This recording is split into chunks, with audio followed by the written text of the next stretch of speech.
Today, I want to talk about something that has historically been viewed as a budget strategy that is honest work, but this has been flipped on its head with 3.24's reintroduction of Scarabs, and now this is a slightly higher investment, but much higher return strategy. Today, we're going to be talking about T16 Guardian farming. So for the past week, we've been testing on stream many different scarab combinations and have come up with a few different combos that I would deem as best. Let's just jump right into the strategy. So we're going to be using a fairly standard Atlas passive tree for maven destructive play. You can find a PoE planner link in the video description, and we will be pulling it up on screen in a few minutes as well. We're going to be using 4 highly synergistic scarabs as well. And the key piece here is Horned Scarab of Pandemonium. This scarab reads, monster packs in area have a 15% chance to be replaced by a random Atlas boss. Modifiers to the final map boss also apply to these Atlas bosses. Now, in Zizarin's most recent interview with GGG, Mark has stated that well-rolled maps can have up to 72 packs, which means this scarab alone is giving us up to 11 bosses if we have a well-rolled 8-modded map. And all those 11 bosses are going to be working with destructive play to give us extra chances of all those special map types. The second scarab is Cartography Scarab of Singularity, which reads, a unique map will drop from the final boss. So now all these map bosses are also dropping a unique map. Some unique maps, such as Cursed Trial, those can be worth a little bit, but we're not really doing this for unique maps. It's simply adding a lot of extra map drops, which combines very well with the third scarab, Influencing Scarab of Conversion. This reads, there's a chance for T14 and above maps to be converted to Shaper Guardian, Elder Guardian, Conqueror, or unique synthesis maps. So now we have so many map bosses. They're all guaranteed dropping that unique map. We're going to get some good unique maps. We're also going to have a lot of conversions into these maps that really amount to a lot of self-sustain. In fact, a lot of over self-sustain, because we're getting almost 7 maps back per map that we run. The final scarab is contributing to this. It is the Cartography Scarab of Duplication, which reads, maps found in the area have 30% chance to be duplicated. And this is not only synergistic with dropping all of these extra Guardian maps, it's also very good at dropping more T17s, because the way T17s work, it's not too hard to drop the first one, but it becomes much harder to drop the second and the third one in a single map. So just by being able to have a 30% chance of doubling that first map drop, because you're probably not going to drop a second one, that gives you a way to like cheat in a second T17 map where you otherwise wouldn't have a chance of getting one. Now, there is a 5th scarab that I think is even better than the Cartography Scarab of Duplication, but this involves an alt strategy, and we're going to save that for after we go over the Atlas passive tree. All right, while I'm in game, we're just going to go quickly over the setup. So the Horned Scarab of Pandemonium, this is the most expensive. It runs roughly 20 chaos, or 1/5 of a divine. Cartography Scarab of Duplication, second most expensive. This runs you around 5 chaos. And the conversion, as well as the singularity, cost less than a chaos orb. So it's around 27 chaos per map in scarabs. You can do any of the guardian types. I like the shaper ones the most. And you're going to mod on domination for 3 additional shrines. So that brings the cost up to 30 chaos per map. And the reason you do domination is, first of all, it adds 3 packs. Second of all, it makes your character more powerful and faster. And you just want to be blasting through these as fast as humanly possible, because that is how you squeeze out the most profit per hour. You need to choose Maven Witnessed, because that is how you get destructive play. And let's go over the destructive play Atlas passive tree. All right, so the key part of this is, well, there's a lot of key parts, but one of them is obviously destructive play itself, which adds up to 3 additional bosses in the final boss room, bringing your total up to 11 plus 1 plus 3, which is, or what was that, 15? That's like the limit. And then you want to synergize that with 2% chance for a synthesis map to drop from each final boss, 3% chance for an Elder Guardian, 3% chance for a Shaper Guardian, 100% increased chance to drop a Conqueror map. And those apply to every single one of these 15 bosses. Now, since you get more packs, the better your map is rolled. We're going to go for all this increased effect. There's even more increased effect over here. You know, here. 10% more monster packs. You're obviously going to want that.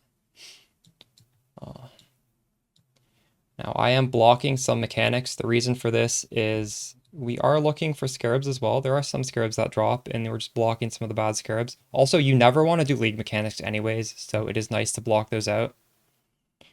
We have shrines, again, because we don't want to go as fast as possible.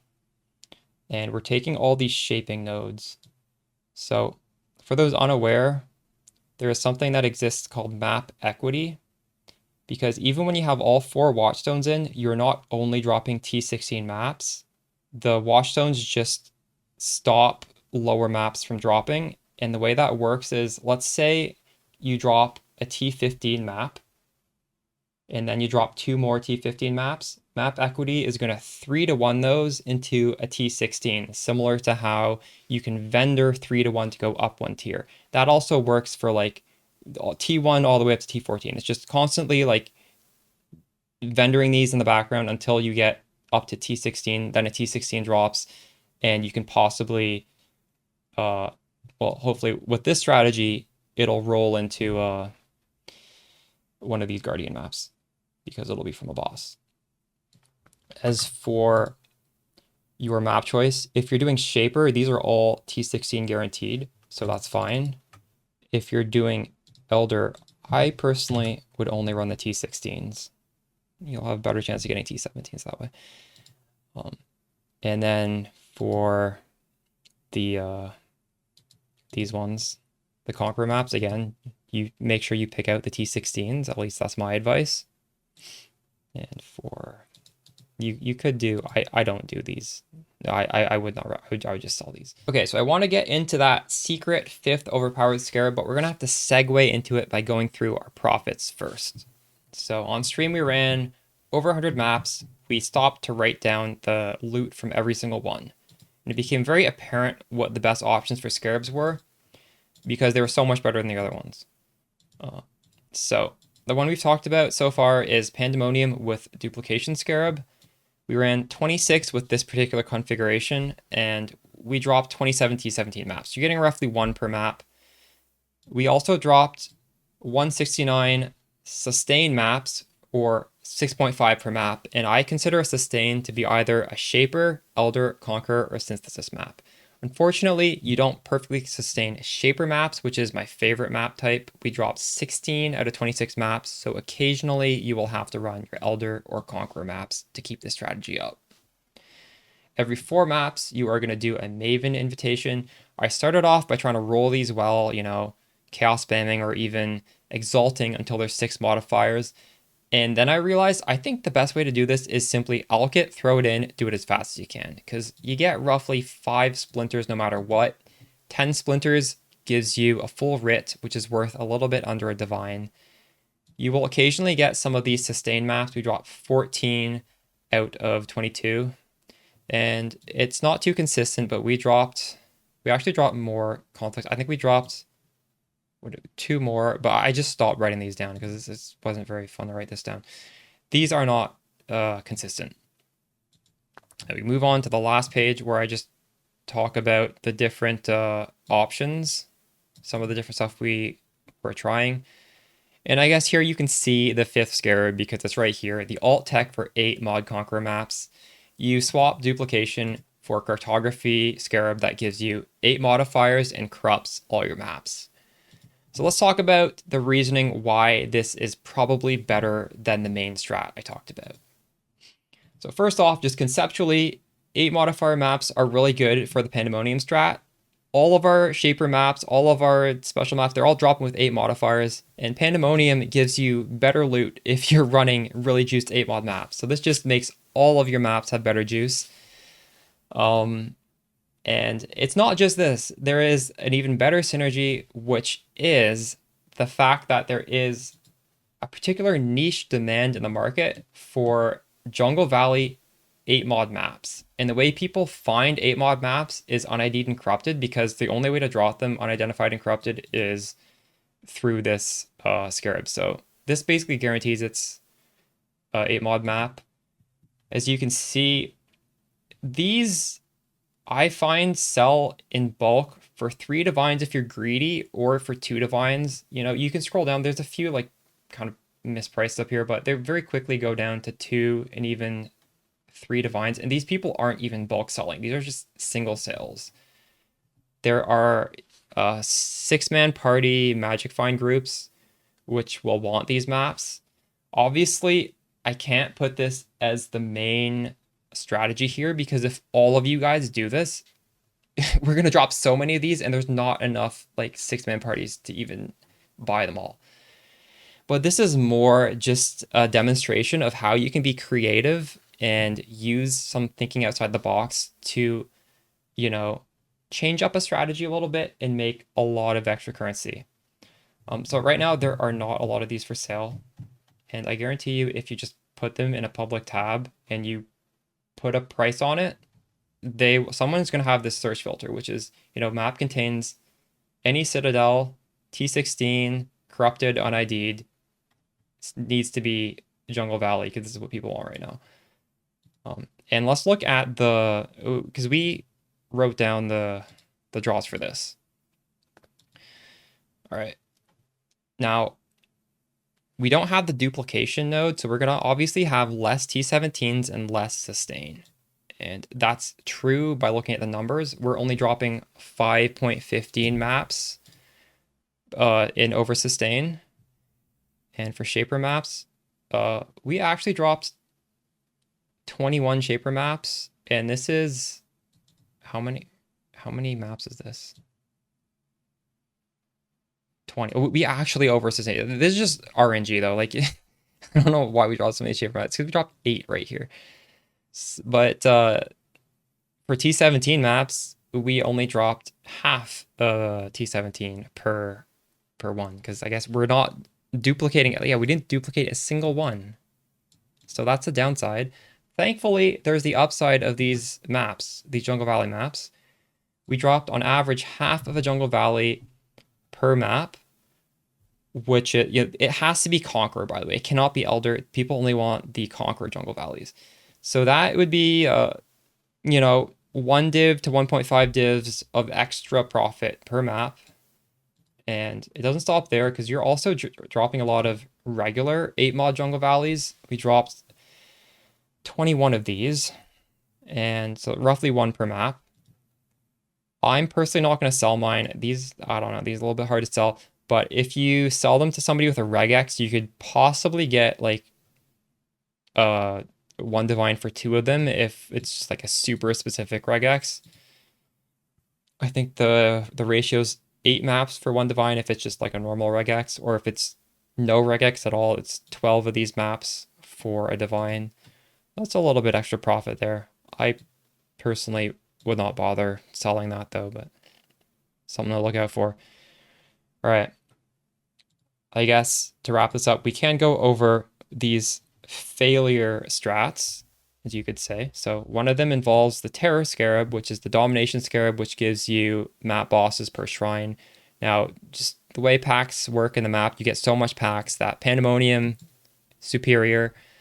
But I think it's still worth talking about this, because some of you guys are going to be SSF players, and this is still good returns. Like if you look at the loot drop when you use a terror scarab, we did a few of these. You still get decent returns. You're still dropping.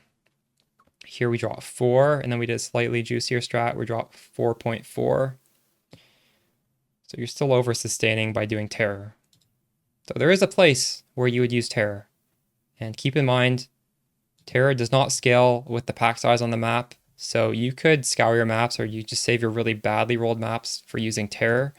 Unfortunately, the terror scarab is quite expensive in Trade League, so I don't think you would ever use this in Trade League over Pandemonium.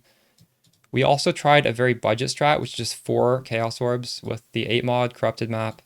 Ascension, which is like, it just makes your map equity better, and then Singularity and Conversion. Just all very cheap ones. And if we look at the results for that, it wasn't too impressive. We were dropping, just under 3 sustain per map. It's respectable, but I think you should be spending the 30 chaos and getting crazy returns rather than getting middling returns with super cheap scarabs. But maybe that's something you could start off on. And then down here is just, I don't even want to talk about this. Is just bad. It's just very expensive and it's not that good. This doesn't force as many conversions to T14, but there is a benefit to this. With all these duplication nodes and all these bosses, you get more T17 maps. So if you're purely looking to farm T17s, you could do Terror, Pandemonium, which are the 2 most expensive ones, and then 2 duplications, which are also expensive. And it's still not too expensive. It's like half a divine per map. It's but it's not what I would suggest. And I didn't try too many of them because it just felt kind of weird. All right, I want to wrap up this video by letting you guys know my friend Ali has also been running T16 Guardians on Twitch in the past few days. So I can't imagine she won't have a YouTube video out on the strategy.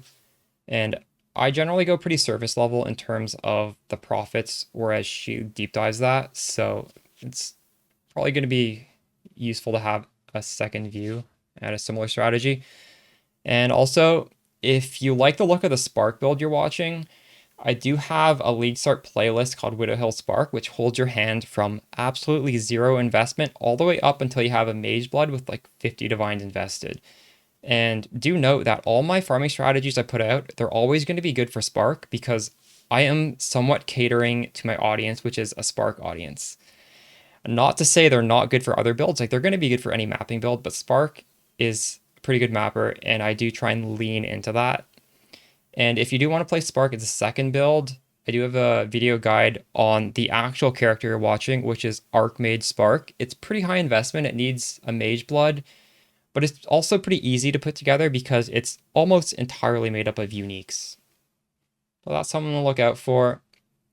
And hope you enjoyed the video. I will see you in the next YouTube video if I don't see you live on Twitch first. All right, peace.